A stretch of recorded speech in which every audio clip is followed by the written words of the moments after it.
Hello friends, welcome back to another episode from History Talk and Common Sense. If you're concerned about the global economic landscape, regional security, and the covert maneuverings of macropolitics, this analysis is essential. Stay informed by subscribing for ongoing updates.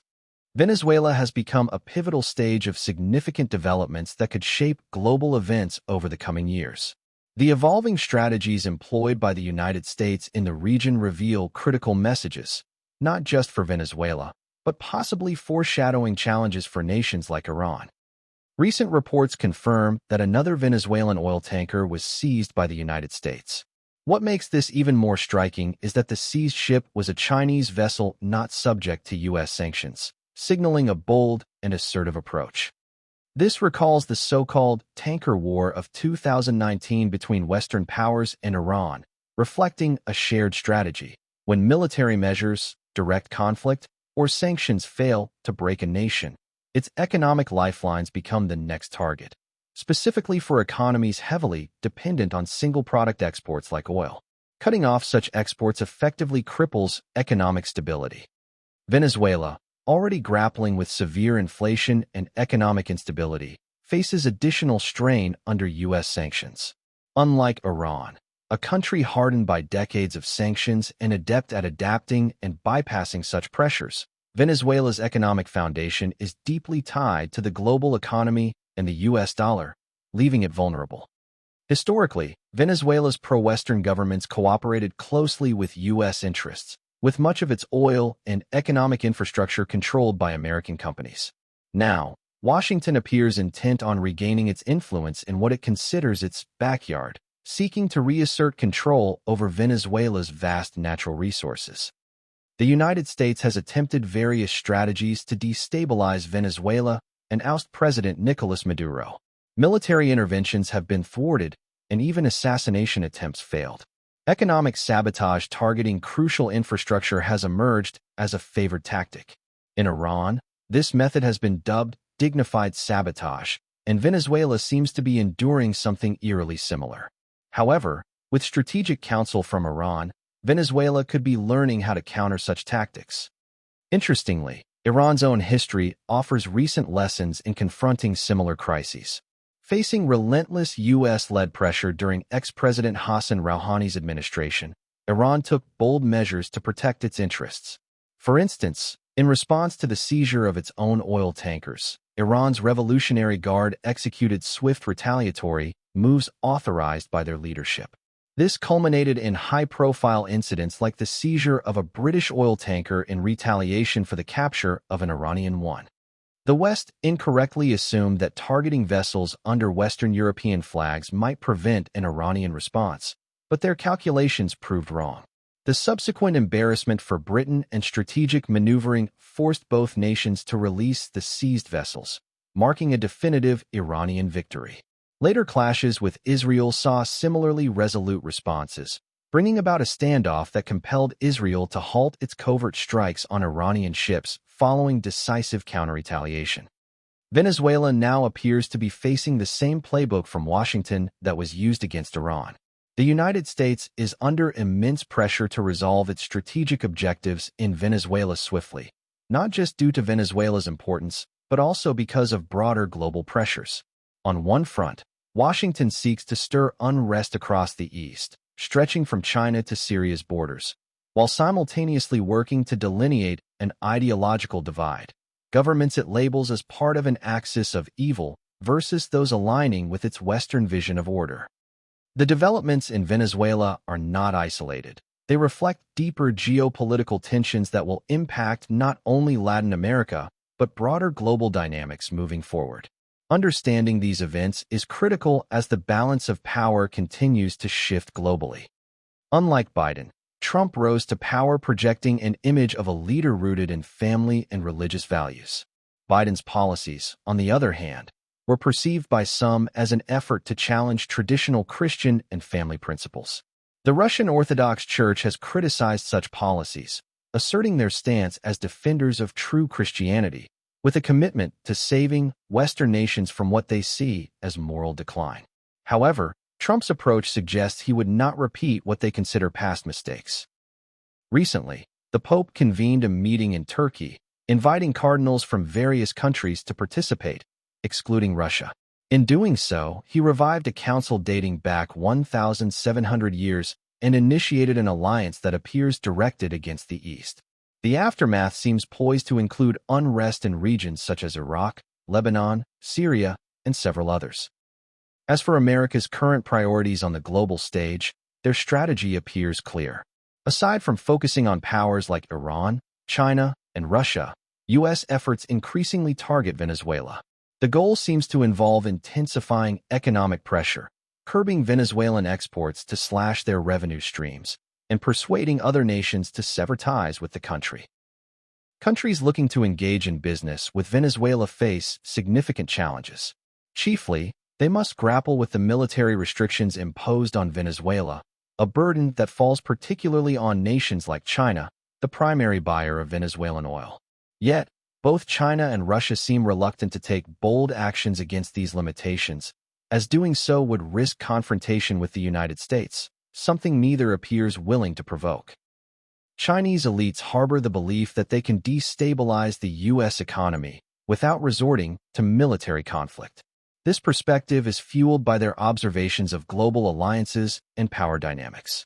For instance, the perception that Iran's current government is shifting towards the West, despite this being untrue, has contributed to the belief that the Eastern Bloc has weakened. Additionally, China's stance is influenced by the ongoing war between Russia and Ukraine, where Western nations have displayed a united front against Russia. Chinese strategists view these developments as signals of Western cohesion and express concern about taking decisive, forceful actions, especially if allies like Russia or Iran opt for negotiations rather than confrontation. On another front, tensions are escalating in East Asia as the United States maneuvers to provoke China into conflict over Taiwan. The U.S. has heavily armed Taiwan and made overt gestures suggesting an intention to challenge China militarily. If China chooses to avoid confrontation, the next steps could include heightened American military involvement, further escalating tensions. Some even speculate that political rhetoric from figures like Donald Trump could one day culminate in claims of annexing Taiwan. This situation highlights China's hesitance in the military realm, contrasting its dominance in economic infrastructure sectors. China's reluctance to act decisively in military matters stems from its cautious approach towards direct conflict with the U.S., a country deterred only by nuclear deterrence from a more aggressive stance toward its geopolitical rivals. However, the U.S. appears ready to initiate hostilities when confident that its adversaries, China, Russia, and their allies, will not resort to nuclear weapons in retaliation. Should a conflict arise, these weapons are unlikely to be used against American or Western European territories, but may instead devastate nations without nuclear capabilities. This underscores an alarming aspect of global power politics. Nations caught in the crossfire could bear the brunt of such conflicts, while global superpowers assert control. Simultaneously, America's strategy involves maintaining dominance in the West without escalating tension at home. This dual approach allows it to address challenges like Venezuela's oil situation while ramping up pressures in other regions, such as East Asia. Techniques such as intercepting oil tankers, actions targeting countries like Venezuela, demand a response from China and Russia. Both nations have remained cautious, even as others like Iran demonstrated a willingness to support their partners under similar circumstances. The stakes are high for all involved. The Venezuelan dilemma indirectly connects to broader regional strategies. A protracted conflict in Venezuela would likely limit U.S. capacity to assist Israel in other areas. Conversely, if America avoids such entanglement, it retains the flexibility to collaborate with Israel on mounting pressure or even military action against Iran. Regarding Iran, U.S.-Israeli calculations appear incomplete. While they rely on sanctions and economic disruptions to weaken Iran's domestic stability, Iran's leadership is actively working to counteract these measures through military advancements and stronger alliances with China and Russia. Meanwhile, internal players within Iran, including figures associated with former President Hassan Rouhani and other factions, are accused of exacerbating economic difficulties, allegedly aligning themselves with Western powers to perpetuate maximum pressure campaigns. This dynamic emboldens leaders like Israel's Prime Minister Benjamin Netanyahu to advocate for military actions against Iran, bolstered by fears of mounting Iranian missile capabilities and rising self-sufficiency through foreign partnerships. In this convoluted geopolitical chess game, the interconnectedness of events, from South America to the Middle East and East Asia, illustrates how local crises can evolve into catalysts for destabilizing global power struggles. Iran's current military capabilities pose significant concerns for its adversaries. If its skies remain uncontested, Iran reportedly has the capacity to launch up to 2,000 missiles daily for 6 to 7 months. Western estimates suggest this number could even reach 3,000 per day. Such an assault could devastate areas like occupied Palestine, something Western powers are well aware of. The question arises, why would these nations take such a risk? The rationale appears to lie in urgency. There is a belief that if Iran is not countered now, it will be far stronger and more difficult to contain in the future. Western leaders fear that once Tehran silences internal dissent, those individuals currently aiding external actors in sowing chaos, there will be fewer means of undermining the regime. By next year, these figures may no longer be available to serve as tools for destabilization. As a result, the West, alongside Israel, appears to be focusing on destabilizing Iran through economic disruption, judicial crises, and media manipulation. Adding complexity to this scenario are U.S.-Israeli relations. If the United States abstains from intervening in Venezuela, a crucial point of focus, Israel's Prime Minister Netanyahu may feel emboldened to seek approval for military action against Iran. Part of this leverage stems from allegations surrounding sensitive documents linked to key figures like Donald Trump and Jeffrey Epstein.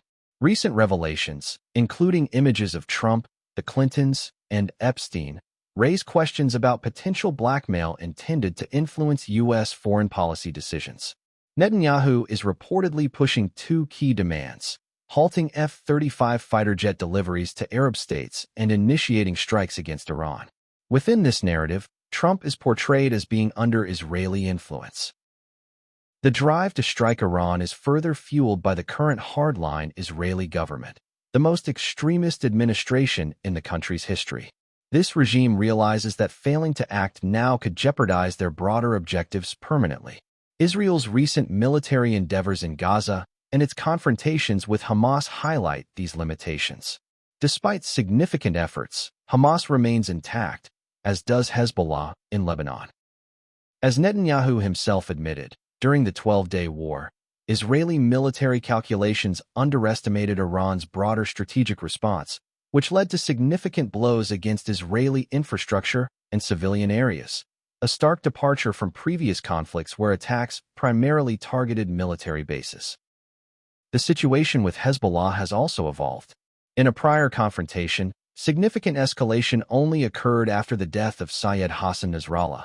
During subsequent conflicts, new leadership appears prepared to adopt more aggressive tactics from the outset. This has prompted Israel, with U.S. backing, to focus on disarming Hezbollah in an effort to mitigate future threats. Meanwhile, Venezuela serves as another key geopolitical chess piece.